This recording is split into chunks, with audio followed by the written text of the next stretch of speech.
Hello students, good morning all of you. My name is Surendra रतन और आज हम chapter 1 solid state के कुछ न्यूमेरिकल्स करेंगे जो कि डेंसिटी से रिलेटेड हैं। तो बेसिक टेक्निक्स न्यूमेरिकल्स को कैसे सॉल्व करना है हमने वो सीखेंगे और कैसे अप्लाई करना है, कैसे कन्वर्ट करनी है यूनिट्स वो देखेंगे। आपने ध्यान से समझना है। बट न्यूमेरिकल्स में ऐसा है कि आपको खुद प्रैक्टिस करनी पड़ेगी, ठीक है ना। तो practice makes the man perfect. Secondly कि आपको सेल्फ स्टडी करनी है। Self study is the best teacher. But हम लोग आपकी हेल्प के लिए हैं। तो चलो वीडियो स्टार्ट करते हैं। तो टॉपिक हमारा है जो numericals based on unit, cell, dimensions and density. तो इससे रिलेटेड जो न्यूमेरिकल्स हैं वो हम करेंगे। ओके, जो प्रैक्टिस प्रॉब्लम्स हैं मैंने वो उठाई हैं, सॉल्व नहीं देखे हमने, क्योंकि सॉल्व आप खुद समझ सकते हो। बट जब तक आप करोगे नहीं, ठीक है ना, प्रैक्टिस नहीं करोगे तब तक आपका मतलब कंसेप्ट नहीं क्लियर होंगे। आगे चल के भी अगर यहाँ पे आपने अच्छी तरह से न्यूमेरिकल्स कर लिए तो आगे भी आपके जो कंसेप्ट हैं वो बिल्डअप होंगे, आपको हेल्प होगी। जो जैसे इलेक्ट्रोकेमिस्ट्री में काफ़ी सारे न्यूमेरिकल्स हैं नेक्स्ट चैप्टर में। ओके, तो आपको वहाँ हेल्प होगी, इसलिए आप ध्यान से यहाँ पे देखो। ओके, जिन बच्चों के पास मेडिकल होता है, ज़्यादा प्रॉब्लम उनको आती है, तो चलो नॉन मेडिकल वालों को के लिए भी है, ठीक है ना। तो मैंने कुछ स्टेप्स लंबे कर दिए हैं इधर, ठीक है ना। तो वही स्टेप को हम सिंगल स्टेप में भी कर सकते हैं, बट समझाने के लिए मैंने स्टेप्स बढ़ा दिए हैं थोड़े से। तो जिनको समझा गया वो एक स्टेप में भी कर सकते हैं नोटबुक पे। तो साथ साथ आप बाद में बुक खोल के समझ के, ठीक है ना, नोटबुक पे करने की कोशिश करना, जो कि साथ में रिलेटेड इसके जो क्वेश्चंस हैं नेक्स्ट ट्राई करना। तो कोशिश होगी कि दूसरे न्यूमेरिकल्स भी मैं सॉल्व करूं। तो ओके जी, स्टार्ट करते हैं अभी। हाँ जी, तो फर्स्ट हमारा न्यूमेरिकल है an element having FCC structure has unit cell edge length of 400 picometer. Calculate the density of x and the number of unit cells in 4 gram of x. Na equals to means Avogadro's number ये है हमारे पास, ठीक है ना। And atomic mass है जो 40 unit है। Okay, atomic mass 40 unit दिया गया है। तो देखते हैं क्या गिवन है, क्या हमें करना है। तो सबसे पहले तो FCC इन्होंने लिखा है कि यूनिट सेल है जो FCC है हमारे पास, ठीक है। तो उसके बाद उसकी एज लेंथ दी है, ठीक है ना। एज लेंथ A वो कितनी दी गई है, 400 पिकोमीटर। ओके, तो जो भी गिवन होता है पहले हम वो लिख लेते हैं। ये नीचे भी गिवन है हमारे पास जो कुछ भी, ठीक है ना। एटॉमिक मास दिया है जैसे, ये भी हम नोट कर लेंगे। ओके, तो कोशिश रहे कि शॉर्ट में लिखने की मतलब कोशिश करो, ठीक है ना। चलो कुछ लाइंस तो हम लिखेंगे ज़रूर ताकि एग्ज़ामिनर को भी पता चले, ठीक है ना, क्योंकि कई बार एग्ज़ामिनर को पता नहीं होता कि जैसे ए क्या चीज़ है, ठीक है ना। तो वैसे अगर फार्मूला अप्लाई करोगे तो फार्मूले में लिखोगे आप, ठीक है ना। जैसे फार्मूला हमारा डेंसिटी का है, ठीक है, एक बार देख लेते हैं। चलो इसमें डेंसिटी का जैसे यहाँ पे मैंने लिखा है, ठीक है। तो जेड बताओगे क्या है, रो बताओगे क्या है, नीचे लिखोगे इधर, ठीक है ना। ए क्या है, Na क्या है। तो फिर आपको ज़्यादा चक्कर में पड़ने की ज़रूरत नहीं है, सीधा लिखोगे जेड क्या है, M क्या है, A क्या है, Na क्या है। ओके, तो चलो जल्दी से न्यूमेरिकल्स करते हैं अभी। ओके जी, तो इसमें आपको दो चीज़ें फाइंड करनी हैं, ठीक है। कोई एलिमेंट x है हमारे पास, तो x जो एलिमेंट है, हाँ जी, उसकी डेंसिटी फाइंड करनी है। दूसरा कि number of unit cell 4 gram of x में कितने आएंगे, number of unit cells 4 gram of element x से कितने बन सकते हैं, ठीक है ना। तो ये पता करना है। पहले डेंसिटी देखेंगे हम कैसे कैलकुलेट करनी है, ठीक है। तो फार्मूला होता है, आपके ब्रेन में आ जाना चाहिए कि क्या फार्मूला होता है, ठीक है। तो चलो देख, गिवन है जो पहले, चलो वैसे सॉल्व किया है मैंने, वो देखते हैं। ओके, तो यहाँ पे सॉल्व किया है मैंने, वो खोल लीजिए आप, न्यूमेरिकल को साथ में पढ़िए।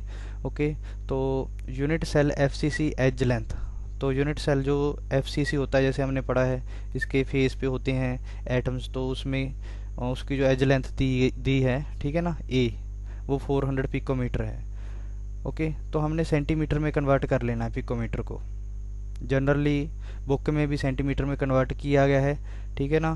तो कंसेप्ट सिर्फ ये है कि जो भी दूसरे हमारे जैसे कि डेंसिटी है, ठीक है ना, या फिर जो फार्मूले में देखते हैं जैसे जेड है, ए है, ठीक है ना, तो इनके यूनिट सेम होने चाहिए। तो बुक में सभी के जो यूनिट्स हैं सेंटीमीटर में कन्वर्ट किए गए हैं, इसलिए यहाँ भी मैं सेंटीमीटर में कन्वर्ट कर रहा हूँ। तो 400 पिकोमीटर को पहले हम मीटर्स में कन्वर्ट किया, ठीक है, 1 पिकोमीटर क्योंकि 10⁻⁻12 मीटर होता है। ओके, तो नेक्स्ट हमारे पास ये आ गया, ठीक है ना, जहाँ पे 2 ज़ीरोज़ थी, ठीक है ना, तो 10⁻2 हो गया। तो 2 - 12 क्या होता है, -10 हो जाता है। ओके, नेक्स्ट, तो 1 मीटर में 100 सेंटीमीटर होते हैं, तो 100 से मल्टीप्लाई करके सेंटीमीटर लिख दिया इधर, ठीक है ना। तो इसको 10⁻2 लिख सकते हैं ना 100 को, ठीक है, -10 + 2 इसलिए हमने यहाँ पे कर दिया नेक्स्ट में। ओके, यहाँ पे 10⁻2 आ गया हमारे पास। तो ये तो छोटी क्लासेस में कर लेते हैं कि जिसका साइन बड़ा होता है हमारे पास वो लिखते हैं, ठीक है ना। 10 + 2 -8 आ गया हमारे पास। कंसेप्ट क्लियर हो जाना चाहिए अभी। तो ये सेंटीमीटर में कन्वर्ट हो चुका है हमारे पास, ये वैल्यू हम पुट करेंगे। ओके, साइड में मैंने लिख दिया था इधर। ओके, ठीक है जी, चलो नेक्स्ट देखते हैं क्या दिया है। और total number of atoms in 1 FCC unit. FCC unit दिया है तो यहीं से समझ लेना चाहिए कि 4 इसमें एटम्स होंगे। एक यूनिट में 4 एटम होते हैं। FCC यूनिट के अंदर 4 एटम्स होते हैं, ठीक है ना, टोटल। हाँ जी, चलो नेक्स्ट देखते हैं अभी। तो यहाँ पे M क्या चीज़ होती है, जैसे ये फार्मूला है, M का मतलब होता है ग्राम एटॉमिक मास, ठीक है ना। तो अप्लाई दी डेंसिटी रिलेशनशिप हमारे पास ये है। ओके, तो Z पता होना चाहिए, M पता होना चाहिए, A और Na, ठीक है। तो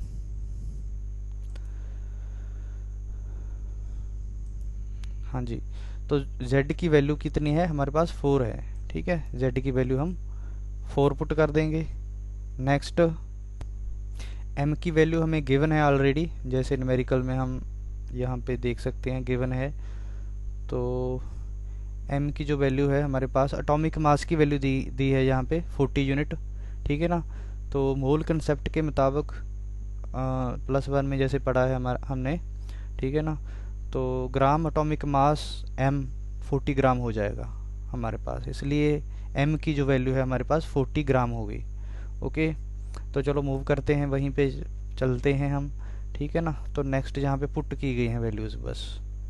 ओके, 4 पुट कर दिया, 40 A की वैल्यू पुट कर दी हमने यहाँ पे, ठीक है ना, और एवोगैड्रो नंबर की वैल्यू पुट की है।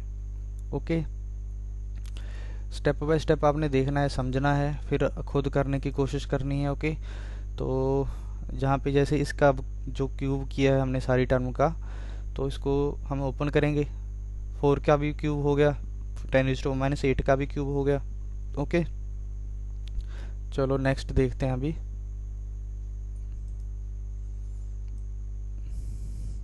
हाँ जी, नेक्स्ट क्या हो गया हमारे पास, 4 की पावर क्यूब तो वैसे ही लिख लिया मैंने, ठीक है ना। 8 और 3 हैं जो मल्टीप्लाई कर दिए मैंने आगे, तो -24 आ जाएगा नेक्स्ट स्टेप में यहाँ पे, ठीक, -24 आ गया, बाकी सारा सेम है अभी। तो नेक्स्ट में क्या होगा, एक 4 है जो वो मैंने क्या कर दिया इधर से कैंसिल कर दिया, ठीक, जैसे कि यहाँ पे 4 पड़ा था, ये तो ज़्यादा हो गया, छोटा चाहिए था। ओके, हाँ जी, यहाँ से एक 4 के साथ एक 4 कैंसिल हो गया, यहाँ पे नीचे 4 क्यूब का मतलब 4 × 4 × 4 होता है। ओके, तो एक 4 के साथ अगर इस तरह से है हमारे पास, तो हम क्या करते हैं, एक 4 को कैंसिल कर लेते हैं। ओके, नीचे 4 × 4, 4 का स्क्वायर हो गया ना, तो इस तरह से आ गया हमारे पास। ओके, चलो नेक्स्ट मूव करते हैं अभी।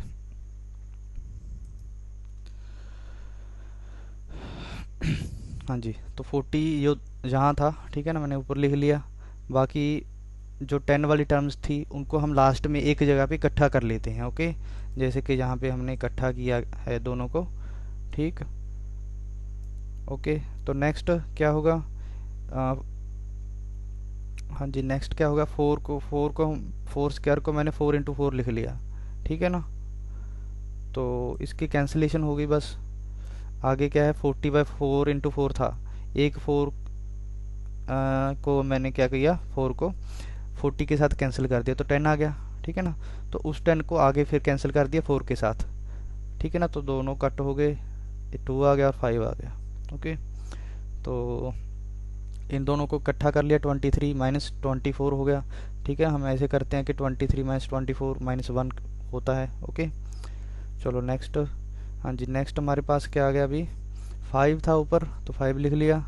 ठीक है ना, तो यहाँ पे -1 आएगा। ठीक है ना, नीचे 10⁻⁻1 बन जाएगा यहाँ पे, तो ऊपर लेके जाएंगे जब इसको तो साइन चेंज होगा, 10 बन जाएगा ऊपर जाके। ओके, तो 10 यहाँ पे लिख लिया मैंने। ओके, हाँ जी, नेक्स्ट 2 × 6.022 ये वैसे ही आ गया। ओके, तो 5 × 10 50 आ गया हमारे पास। तो दोनों को, नीचे वालों को मल्टीप्लाई कर लिया इनको। ओके, मल्टीप्लाई करके ये बन गया, तो इसको हम, ओके, तो क्या करेंगे, जैसे हाँ यहाँ पे क्या करेंगे हम, पॉइंट्स को मतलब क्या करेंगे, जैसे 12.044 है। ठीक है ना, तो इस डेसिमल को हम हटा देंगे। इस डेसिमल को हटा के हम ऊपर 3 जीरोज ऐड कर देंगे इसमें 50 में, तो 3 जीरोज इधर लिख ली, चाहे इंटू 1000 लिख लो, वो भी एक ही बात है। 1000 के साथ मल्टीप्लाई करके 50 को, तब भी इतना ही आएगा। ओके, तो डिवाइड करके हमारा आंसर आ जाएगा। तो ध्यान रखना है कि इसके यूनिट हैं जो ग्राम पर सेंटीमीटर क्यूब हैं, क्योंकि डेंसिटी हमारे पास, जैसे मैंने ऊपर भी दिखाया था पहले, शायद एक्सप्लेन करना वो रह गया, कि यहाँ देखिए आप एक बार। हाँ जी, डेंसिटी होती है जो मास अपॉन वॉल्यूम होता है, याद रखना है, फार्मूला आपको पता होना चाहिए। तो मास के यूनिट ग्राम होते हैं। ठीक है ना, तो वॉल्यूम हमने यूज़ किया सेंटीमीटर क्यूब। ठीक है, सेंटीमीटर यूज़ किया हमने यूनिट, तो सेंटीमीटर क्यूब वॉल्यूम के यूनिट होते हैं। ओके, तो ग्राम सेंटीमीटर क्यूब इस तरह से लिख लो, चाहे ग्राम सेंटीमीटर पर सेंटीमीटर क्यूब, चाहे इस तरह से स्लैश लगा के लिख लो आप लोग, ऑब्लिक लगा के। ओके, हाँ जी, next numerical, an element crystallizes in a FCC lattice with cell edge of 400 picometer. The density of the element is 7 gram per centimeter cube. How many atoms are present in 280 gram of the element? Okay, तो ये भी same type का numerical है। समझ आ गया पहले वाला numerical, तो ये बिल्कुल इजी है, मैंने कुछ स्टेप भी कम किए हैं इसमें। तो ए हमें कितना दिया है, 400 पिकोमीटर। दूसरी बात, डेंसिटी दी है 7 ग्राम। ठीक है ना, तो पता क्या करना है, हमने एटम्स की गिनती पता करनी है कि कितने एटम्स आ जाएंगे 280 ग्राम एलिमेंट में। ठीक है ना, तो सबसे पहले क्या करेंगे, तो जो डेंसिटी वाला आपको आपके ब्रेन में आ जाना चाहिए। ठीक है ना, कि हमारे पास डेंसिटी दी है तो डेंसिटी वाला फार्मूला लगेगा। ठीक है ना, तो डेंसिटी वाला फार्मूला हमारे ब्रेन में आ जाना चाहिए। तो जो अननोन चीज़ है पहले हम वो फाइंड करेंगे। ठीक है, ए दिया है हमारे पास, दूसरा डेंसिटी दी है रो। ठीक, और नेक्स्ट FCC दिया है, FCC से हम क्या बता सकते हैं, Z की वैल्यू बता सकते हैं। ओके, तो रह क्या गया, अब एवोगैड्रो नंबर का भी हमें पता चल जाता है। ओके, तो जो अननोन चीज़ है, अननोन चीज़ क्या रहेगी हमारे पास, अननोन चीज़ ग्राम एटॉमिक मास। ओके, तो एटॉमिक मास हमें पता होना चाहिए, तभी हम बता सकते हैं कि कितने एटम आएंगे, क्योंकि मोल कंसेप्ट से ही हमें एटम्स की गिनती का और जो मास है उसका रिलेशन पता चलता है। ओके, कंसेप्ट क्लियर हो जाना चाहिए अभी। ओके, हाँ जी, नेक्स्ट मूव करते हैं, अभी देखते हैं कैसे न्यूमेरिकल सॉल्व किया है। हाँ जी, एज लेंथ तो ये दिया है, हमने सीधा कन्वर्ट कर दिया अभी, ज़्यादा टाइम, तो जब एक्सपर्ट हो जाओगे आप, ठीक है ना, तो टाइम कम लगेगा आपको। ओके, तो प्रैक्टिस करनी ज़रूरी है। ठीक है ना, तो कन्वर्ट करके मैंने ये लिख लिया इसको सेंटीमीटर में। डेंसिटी दी है हमारे पास, ठीक है ना, Z की वैल्यू गिवन है। ओके, तो हमने फाइंड क्या करना है, M की वैल्यू फाइंड करनी है, मतलब ग्राम एटॉमिक मास। ठीक है ना, तो एटॉमिक मास का पता होगा अगर, ठीक है ना, तभी ग्राम एटॉमिक मास बता सकते हैं। चलो +1 का कंसेप्ट है कि इसको एटॉमिक मास को हम ग्राम्स में एक्सप्रेस करते हैं जब, तो ग्राम एटॉमिक मास कहते हैं, इसको m कहते हैं, ठीक है ना। चलो नेक्स्ट। हाँ जी, नेक्स्ट बस वैल्यूज़ पुट की हैं, बिल्कुल सिंपल है, न्यूमेरिकल्स आप लोगों ने करके देखने हैं अभी। ओके, हाँ जी, z की वैल्यू पुट करो यहाँ पे, ठीक। तो एक मिनट, मैंने, हाँ जी, तो हमारे पास ये डेंसिटी का जो हमारा रिलेशन है ये है हमारे पास, ठीक। तो डेंसिटी की वैल्यू जो गिवन है मैंने इस साइड पे लिख दी 7, ठीक है ना। डेंसिटी इस साइड पे मैंने लिख दी 7 है ये वैल्यू, ठीक है। वैसे थोड़ा सा जैसे लग रहा है, ठीक है।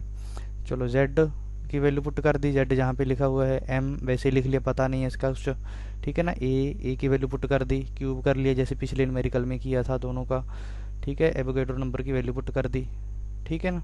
तो वैल्यूज पुट कर दी हमने।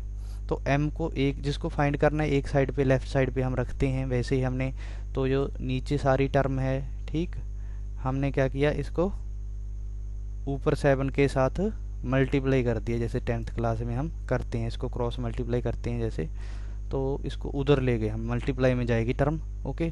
4 इसके नीचे जाएगा फिर, ओके, 4 जैसे जहाँ पे नीचे आ गया, ओके, ये समझ सकते हो आप, ठीक है ना। हाँ जी, नेक्स्ट। हाँ जी, वैल्यूज़ पुट की हैं, आगे सॉल्व कैसे किया है वो देखते हैं। 4 क्यूब है ऊपर, नीचे 4 है, तो 4 की पावर 2 रहेगी यहाँ पे, ठीक। तो 10 वाली जो टर्म्स हैं उनको एक साइड पे इकट्ठा कर लिया मैंने यहाँ पे, ठीक। तो यहाँ पे इकट्ठा कर लिया, ओके। तो नीचे तो कुछ बचा ही नहीं, ठीक है ना। तो हमने क्या किया, हाँ जी, इसका क्या, अब क्या बन जाएगा, -1 बन जाएगा, ओके। यहाँ पे -1 आ गया। तो यहाँ पे इनको क्या किया, मल्टीप्लाई कर लिया, ठीक है ना, धीरे धीरे 4 इंटू 4 कर लिया, पहले 16 बन गया, ठीक है ना। 7 इंटू 16 इंटू 6.022, इसको सभी को मल्टीप्लाई कर लिया, तो 10⁻⁻1 बच गया इधर, ठीक है ना। तो नीचे जाके 1/10 हो जाएगा। तो इस टर्म को जब 10 से डिवाइड करेंगे तो ये जो डेसिमल है वो लेफ़्ट की साइड जाएगा, ठीक है। राइट की साइड तो जाएगा नहीं, जैसे किसी चीज़ को डिवाइड करेंगे जब हम, तो कम होना चाहिए, ठीक है। तो डेसिमल को इस साइड पे शिफ्ट किया तो बड़ा हो जाएगा, ठीक है ना। तो लेफ़्ट साइड पे करेंगे तभी डिवाइड होके छोटा होगा, ओके जी। चलो ठीक है, नेक्स्ट अभी मूव करते हैं। तो ये हमारा m की वैल्यू आ गई। m हमारे पास क्या है, ग्राम एटॉमिक मास। तो पता क्या करना था पहले, ये हमें पता होना चाहिए, ठीक है ना। हमने पता करना है कि 280 ग्राम में, ठीक है ना, 280 ग्राम जो एलिमेंट हमें गिवन है, ठीक है ना, उसमें कितने एलिमेंट, कितने एटम्स आ जाएंगे, ओके। तो एटॉमिक मास का पता है, तो हाँ जी, m की वैल्यू जो है हमारे पास आ गई थी, ठीक है ना। तो GAM ग्राम एटॉमिक मास मतलब 1 मोल, ठीक है ना, उसमें कितने पार्टिकल्स होते हैं, 6.022 × 10⁻23, ठीक है, is equal to Avogadro's number. इसका मतलब क्या हुआ कि 1 मोल में मतलब 67.45 ग्राम में m क्या है, एटॉमिक मास है, ठीक है ना। एटॉमिक मास को ग्राम में हम एक्सप्रेस कर देते हैं जब, ठीक है ना। ये क्या है, एटॉमिक मास। ये कंसेप्ट मैं बार बार बता रहा हूँ आपको ताकि क्लियर हो जाए, ओके। हाँ जी, एटॉमिक मास को जब हम ग्राम में एक्सप्रेस कर देंगे तो ये, जैसे ये लिखा है मैंने, तो ये ग्राम एटॉमिक मास बन गया, ठीक है ना। 1 मोल का मास, तो 1 मोल में कितने पार्टिकल्स होते हैं या एटम्स होते हैं, ठीक है ना, वो हमने लिखा है आगे। तो 67.45 gram of element has number of atoms equal to 6.022 into 10⁻23। ये मेन लाइंस हैं बस, ठीक है ना, ये समझाने के लिए था। वैसे एग्ज़ाम में ये कुछ इतना लिखने की ज़रूरत नहीं। आप अगर आपका कंसेप्ट क्लियर है तो आपने, चलो मेन चीज़ तो बतानी पड़ेगी, जैसे आपको ये लाइन लिखी है मैंने, ओके। बाकी बुक में देख लेना एक बार, बुक में बिल्कुल और भी शॉर्टकट होता है, मैंने थोड़ा एक्सप्लेन किया है ताकि समझा सके थोड़ा सा, ओके। तो हाँ जी, जैसे कि पिछले न्यूमेरिकल में हमने किया था वैसे ही अभी हमने किया है कि 280 ग्राम में कितना अपने ऊपर कर लेते हैं थोड़ा सा। हाँ जी चलो कि 6, हाँ जी 280 gram of element has number of atoms equal to this. Okay, पहले क्या था हमारे पास 67.45 ग्राम में इतने एटम्स थे, ठीक है ना। 1 ग्राम में फाइंड करना है तो इसको नीचे ले जाएंगे, ठीक है ना। नीचे लेके जाके जितना आ गया वो 1 ग्राम में होगा, तो 280 ग्राम में पता करना है तो दोनों साइड 280 पे से मल्टीप्लाई करते हैं हम, इधर भी जितना वो आ गया था, ठीक है ना। तो ये नीचे आ गया था हमारे पास, तो इसको मल्टीप्लाई करेंगे 280 के साथ, ठीक है ना। अगर नहीं समझा रहा तो पिछले न्यूमेरिकल में देख लो एक बार, ठीक है ना। वैसे मैंने बता दिया है, ठीक है, कि इसको टर्म को हमने जो भी इधर है उससे डिवाइड कर लेना है पहले, तो 1 ग्राम में आ जाएगा, ठीक है ना। तो जितना आ गया फिर उसको जितने ग्राम में फाइंड करना है, जैसे कि 280 ग्राम में फाइंड करना है हमने नंबर ऑफ एटम्स को, तो उससे मल्टीप्लाई कर दिया बस इधर, ठीक है ना। तो नेक्स्ट इसको सॉल्व किया है। बस सॉल्व करने में क्या है कि जो दूसरी टर्म्स हैं हमारे पास 10 के अलावा, मतलब 10 वाली टर्म को साइड में रख लिया इधर, ठीक है ना। इन दोनों को मल्टीप्लाई कर दिया, इतना आ गया, ठीक है। तो जितना भी आएगा उसको राउंड ऑफ करके लिख लिया करो, ठीक है ना। जैसे इसको भी और शॉर्ट में लिख सकते हैं डेसिमल के बाद। अगर हमारे पास सीबीएसई में ऐसा है कि न्यूमेरिकल के लिए हम कैलकुलेटर नहीं यूज़ कर सकते, इसलिए हम राउंड ऑफ करके कर सकते हैं, ठीक है ना।